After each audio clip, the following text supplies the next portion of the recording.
क्या होती है जेलों की अंडा कोठरी, जिसमें सबसे खतरनाक कैदी रखे जाते हैं? पूर्व प्रोफेसर साईं बाबा भी रहकर लौटे। दिल्ली यूनिवर्सिटी के पूर्व प्रोफेसर जीएन साईं बाबा हाल में जेल से बरी हो गए। उन्हें नागपुर जेल की अंडा कोठरी में रखा गया था। ये बेहद खास सेल होती है, जिसे हाई रिस्क कैदियों के लिए डिजाइन किया जाता है। प्रोफेसर साईं बाबा की पत्नी एस वसंता कुमारी ने कहा था कि अंडा सेल में रहने के कारण उनके पति के पास शब्द खत्म हो गए थे। मार्च 2017 में महाराष्ट्र की एक अदालत ने प्रोफेसर जीएन साईं बाबा समेत कईयों को कथित माओवादी रिश्तों और देश में आतंक फैलाने की गतिविधि में शामिल होने के लिए दोषी ठहराया था। साईं बाबा पहले से ही नागपुर सेंट्रल जेल में बंद थे। कुछ दिन पहले वे बाहर आए। इसके बाद से अंडा सेल की बात हो रही है। ये वो सेल है जहां उन्हें रखा गया था। माना जाता है कि इसमें रहने के दौरान कैदी की मानसिक हालत बुरी तरह खराब हो सकती है। एक्टिविस्ट गौतम नवलखा को भी मुंबई की एक सेल में रखा गया था। ये हाई सिक्योरिटी कोठरी है, जिसका आकार अंडे की तरह होता है। देश की सेंट्रल जेलों में ये बंदोबस्त है। इस कोठरी को ऐसे तैयार किया जाता है कि खतरनाक कैदी या उन कैदियों पर नजर रखी जा सके जिनके भागने से बड़ा नुकसान हो सकता हो। इसका शेप मॉनिटरिंग और पेट्रोलिंग में मदद करता है। इसमें 2 लेयर पर सिक्योरिटी होती है, इनर और आउटर। इनर लेयर पर कोठरी अंदर की तरफ खुलती है। इसमें एक खुली जगह होती है जहां कैदी तय समय पर बाहर जाकर घूम फिर सकते हैं।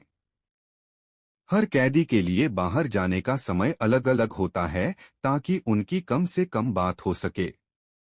जेल में वैसे तो तगड़ी सुरक्षा होती है, लेकिन एक सेल के लिए बाकियों से ज्यादा प्रिजन ऑफिसर और स्टाफ तैनात रहते हैं।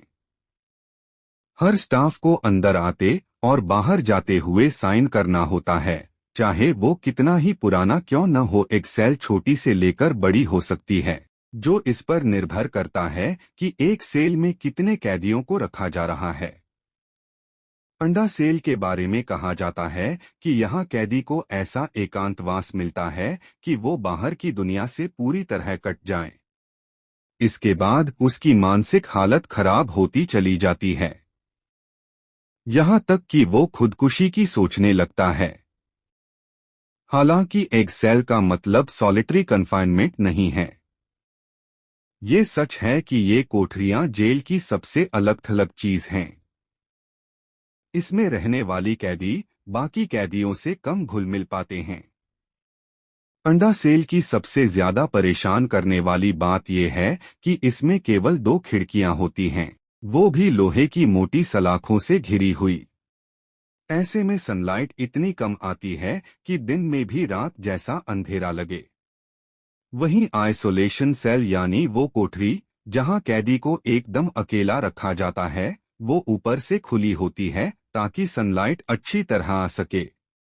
इसमें टॉयलेट और बाथरूम जुड़ा होता है। कैदी दूसरे कैदियों से बात करना, लाइब्रेरी या कैंटीन जाना नहीं कर सकते।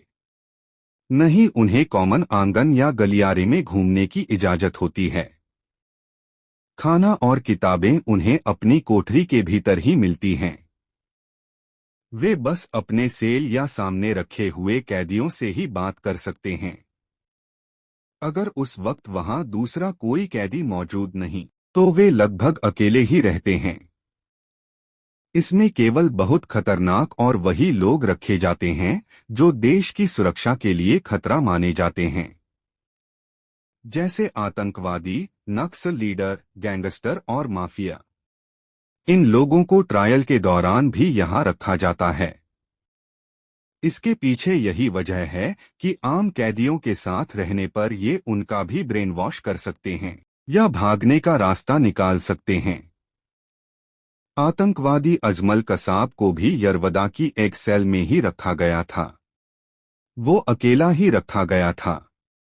अंडा सेल का कंसेप्ट भारत में जनरल अरुण वैद्य की हत्या के बाद आया। साल 1886 में ऑपरेशन ब्लू स्टार के कमांडिंग अधिकारी रहे वैद्य की पुणे में हत्या कर दी गई। हत्यारों सुखदेव सिंह सूखा और हरजिंदर सिंह जिंदा को आम कैदियों के साथ रखना खतरनाक था, साथ ही उन्हें ऐसी जगह रखा जाना था जहां पर पूरे समय नजर रखी जा सके। तभी महाराष्ट्र में अंडा सेल के बारे में सोचा गया। पहली सेल नासिक रोड और दूसरी पुणे जेल में बनी। बाद में सेंट्रल जेलों में ये कंसेप्ट कॉपी किया गया। लाइक करें, कमेंट करें, सब्सक्राइब करें